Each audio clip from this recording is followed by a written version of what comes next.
कभी सोचा है हम ट्रैफिक लाइट पर रुकते क्यों हैं या स्कूल में यूनिफॉर्म क्यों पहनते हैं? इन सब छोटे बड़े सवालों का जवाब ना एक ही शब्द में छिपा है, शासन यानी गवर्नेंस। ये वो अदृश्य धागा है जो हमारे पूरे समाज को एक साथ बांध के रखता है। तो चलिए आज इसी धागे को थोड़ा सुलझाते हैं और समझते हैं। तो आज हम क्या क्या देखने वाले हैं? सबसे पहले तो यही जानेंगे कि भाई रूल्स की जरूरत है ही क्यों। फिर समझेंगे कि शासन और सरकार में आखिर फर्क क्या है। इसके बाद हम सरकार के उन 3 जरूरी अंगों पर नजर डालेंगे जो हमारी जिंदगी पर सीधा असर डालते हैं। और आखिर में ये देखेंगे कि इन अंगों को अपनी पावर का गलत इस्तेमाल करने से कैसे रोका जाता है। तो चलिए सबसे पहले और सबसे बेसिक सवाल से शुरू करते हैं। आखिर हम अपनी मर्जी के मालिक क्यों नहीं हो सकते? सोचिए, क्या होगा अगर हर कोई बस वही करने लगे जो उसका मन चाहता है, बिना किसी रोक टोक के। जरा इन 2 तस्वीरों को देखिए। एक तरफ सब कुछ कितना ऑर्गेनाइज्ड है, ट्रैफिक आराम से चल रहा है, सब सुरक्षित है।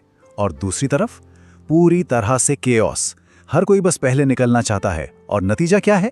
जबरदस्त जाम, टेंशन और एक्सीडेंट का खतरा। इन दोनों सिचुएशंस में फर्क सिर्फ एक चीज का है, नियम। और देखिए, यही है नियमों का असली मकसद। ये सिर्फ हमें कंट्रोल करने के लिए नहीं है, असल में ये हमारी सेफ्टी, फेयरनेस और एक ऐसा माहौल बनाने के लिए है जहां चीजें प्रिडिक्टेबल हों। नियमों के बिना हमारा समाज उस जैम में फंसी गाड़ी की तरह हो जाएगा जो कहीं नहीं जा सकती। और ऐसा नहीं है कि ये नियम सिर्फ बड़ी बड़ी बातों पर लागू होते हैं, ये तो हर जगह है। हमारे घर में अपने नियम होते हैं जो परिवार को साथ रखते हैं। स्कूल के नियम एक अच्छा लर्निंग एनवायरनमेंट बनाते हैं। ऑफिस के नियम ये पक्का करते हैं कि सबके साथ ठीक से बर्ताव हो। तो ये छोटे बड़े नियम ही असल में समाज की नींव हैं। ठीक है, तो ये तो समझ आ गया कि नियम बहुत जरूरी हैं। पर अगला लॉजिकल सवाल है, ये नियम बनाता कौन है और कौन ये पक्का करता है कि लोग इन्हें फॉलो करें? बस यहीं से शासन की कहानी शुरू होती है।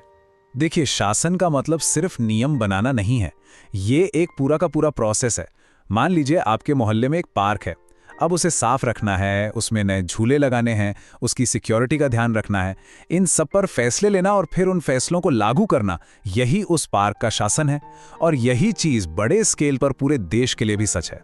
और जो लोग या जो सिस्टम इस पूरे शासन के प्रोसेस को चलाता है ना, उसे हम कहते हैं सरकार। अब यह सरकार कैसे बनती है, ये जगह जगह पर अलग हो सकता है। जैसे डेमोक्रेसी में लोग अपनी सरकार खुद चुनते हैं, वहीं राजशाही में राजा या रानी को यह हक जन्म से मिल जाता है। पर काम सबका एक ही है, शासन चलाना। अब देखिए, जब कोई नियम इतना ज्यादा जरूरी हो जाता है कि उसे मानना सबके लिए कंपल्सरी हो, तो वो कानून बन जाता है। जैसे चोरी नहीं करनी चाहिए, ये एक सामाजिक नियम है। लेकिन जब सरकार इसे एक ऐसा अपराध बना देती है जिसके लिए सजा मिलती है, तो ये एक कानून बन जाता है। तो सरकार ये सारा काम करती कैसे है? क्या कोई एक ही इंसान या संस्था सारे फैसले ले लेती है? नहीं। एक अच्छे सिस्टम के लिए सरकार की पावर को 3 अलग अलग हिस्सों में बांटा जाता है। चलिए देखते हैं ये कैसे काम करता है। देखिए, समाज तो हमेशा बदलता रहता है और उसके साथ आती हैं नई नई चुनौतियां। इसका एक बहुत अच्छा एग्जाम्पल है साइबर क्राइम। सोचिए, कुछ दशक पहले तक तो ये शब्द भी नहीं था। तो जब ऐसी कोई नई प्रॉब्लम सामने आती है, तो सरकार की पूरी मशीनरी एक्शन में कैसे आती है? यहीं पर सरकार के वो 3 अंग अपना अपना रोल प्ले करते हैं। सबसे पहले है विधानमंडल यानी लेजिस्लेचर, हमारी संसद। उसका काम है साइबर क्राइम से निपटने के लिए एक नया कानून बनाना। फिर आती है कार्यपालिका यानी एग्जीक्यूटिव, जिसमें पुलिस और दूसरी सरकारी एजेंसियां शामिल हैं। ये इस कानून को जमीन पर लागू करेंगी और अपराधियों को पकड़ेंगी। और आखिर में आती है न्यायपालिका यानी जुडिशरी, मतलब हमारी अदालतें।